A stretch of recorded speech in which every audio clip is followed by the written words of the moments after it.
Okay, so welcome to part 2 of our video lecture focusing on Congress. I'm starting with a similar visual, but as you can see, this visual is focusing on leadership in the Senate. So, thinking about kind of that top-down approach once again, in the Senate, once again organized by majority party, and then similar structure for the minority party, but there are a couple of differences. So, in the Senate, the actual leader or the highest position in the Senate is the Senate president. And the vice president of the United States occupies that position. And their major role as Senate president is to break ties on any proposed legislation. So only when there is a tie will the Senate president be needed to break the tie. Next in line is the president pro tempore. They preside over the Senate when the vice president isn't there, which is much of the time. Next in line, though, is the majority leader. So this term should sound familiar to you. And they have kind of a similar role as the majority leader in the Senate. So they're the main spokesperson. They have a similar role to the speaker in the House. So the majority leader in the Senate is the main spokesperson for the majority party. So in the House of Representatives, you have the Speaker of the House. In the Senate, you have the majority leader. And then next, you have the majority whip, who is doing the same thing that the majority whip and the minority whips are doing over in the House. So they have the exact same duties. This might be small, this writing. Let's see if I can increase it a little bit. So this writing, this text is exactly the same because they have the same duty. Maintain communication between the leadership and members. Help generate support for party positions. Ensure that members of the party are showing up before an important vote. Anyone who's wavering, try and persuade them to vote along the party lines and then count the votes. Now, the only difference with regard to the minority party, it's organized in a similar fashion, but they only have the minority leader and a minority whip.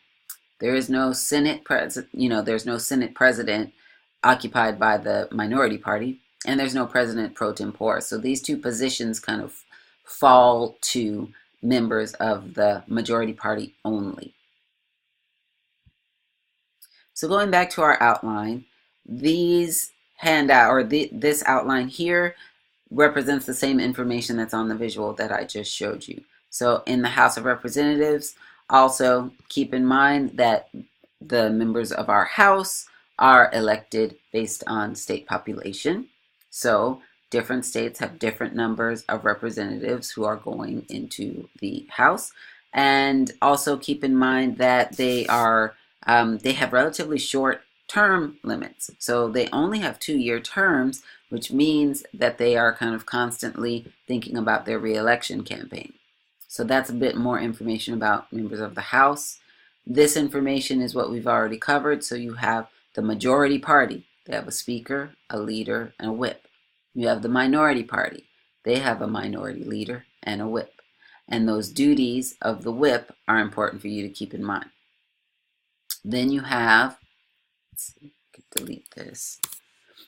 In the Senate, this point here, number 1, is just a placeholder for you to remember how members of the Senate are elected. So, of course, we have 2 senators for each state, whether they're large or small. Population is not considered. And members of our Senate are elected for longer terms. They have 6 years, so that means they have a little bit more time to actually get used to being in the Senate, and they're not having to think about re-election quite as often, although those 6 years do fly by. So then keep in mind this information is the same information that's on the visual I just showed you. Majority party, how is it organized, and the minority party. And remember, they have similar duties in terms of what the minority leader and what the minority whip does, similar to what members of the majority party are doing as well. So moving on to think about models of representation, because we talk about members of Congress representing us, but it's important to keep in mind how legislators are understanding their role and how we as citizens should understand their role, what it means for them to represent us. So there are different models, different ways of thinking about representation. One model is the delegate model. So this refers to representatives who believe they're elected to vote in alignment with their constituents' beliefs as they understand them. So that means if you're a constituent and you have a representative and the majority of the people in a particular district, for example, maybe they would vote to have more parks. Then if you're a representative and you're following a delegate model of representation, it means you are especially interested in knowing kind of what the majority of your constituents want, because you see yourself as responsible for voting along the same lines, even if maybe you have additional information that as far as like, budgetary concerns, or maybe you just kind of personally feel differently, although it's hard to imagine a legislator who would be against more parks, but I guess it's possible. But if you are following a delegate model of representation, you believe you're elected to vote in alignment with your constituents' beliefs as much as possible. What that means, though, as far as civic responsibility, is that there is a heavier expectation that the voters must stay informed, number one, and they have to communicate their views to the representative. So if you live in someone's district and they see themselves as a delegate, but you are not communicating with them about what you think is important or what your positions are, then it's difficult for them to act in accordance with your views if they don't know what they are. Now, the flip side of the delegate model is the trustee model. So some representatives believe they're elected to exercise their own judgment when deciding on how to vote on legislation, whether the majority of their constituents agree with them or not. So there are some representatives who actually, believe that because they do have more staff, they have more access to information, they may hear from constituents, but they don't necessarily give constituent views the highest level of attention, because there are other factors, and they believe that basically they are entrusted with the responsibility to represent their constituents. So what the majority of their constituents want or think or believe is not the only priority, and not necessarily the highest priority. What that means, though, in terms of our civic responsibility, in order for this model to work and for us all to be on the same page, then voters have to trust that their representative will actually vote in their best interests. So if you as a voter are in a representative's district and you do have that trust and you do feel confident that they're getting the information they need and that they're kind of, that they have the integrity to vote along the lines that will represent you best without you getting involved and letting them know what you think, then there's some alignment between what your representative thinks they're doing and what you think they're doing. But the key is for there to be an alignment, because problems arise if you believe you're electing a delegate, but your representative believes that they're a trustee. So that's something to keep in mind. Then finally, there are a couple of terms here regarding the Senate being characterized as constituency generalists and members of the House being characterized as constituency specialists. So what does this mean? Members of the Senate are elected to represent their entire state. As we said before, there are 2 senators for each state. Whether it's a large state or a small state, they have a lot of ground to cover and a lot of folks that they are expected to represent.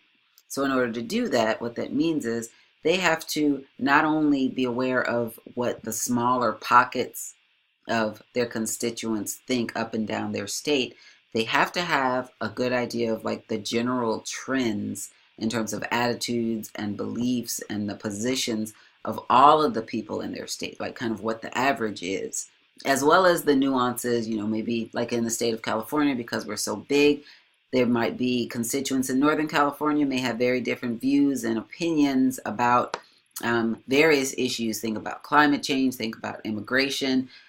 Northern California folks may have a different set of views, different perspectives than Central Valley or Southern California folks. But senators have to be constituency generalists because they have to keep all of that in mind. On the other hand, members of the House, because they're elected by district, they have to be constituency specialists. So that means they have to, if they are wise, they have to keep their ear to the ground so that they know what folks in their district are thinking, what their attitudes are, if there are any shifts in their attitudes, beliefs about various issues, because members of the House are depending on this much smaller group to get themselves reelected. So members of the House have to be specialists. Members of the Senate have to be generalists. So that concludes our videos to cover Chapter 11, the role of Congress. Next up, we'll be talking about Chapter 13, the presidency. And also, don't forget, this Sunday, you have your Participation 5 due, where you will post a substantive question to a different research topic thread. So you've already posted to your own research topic thread, but this time you'll have to review the updates from your peers, and you'll need to post a question so that you all can engage in some interaction and some dialogue. And this will be due on Sunday the 4th, which is right around the corner. So this concludes our video lectures. I hope this is helpful and useful to you, and have a good rest of your week, even though we only have a couple of days left.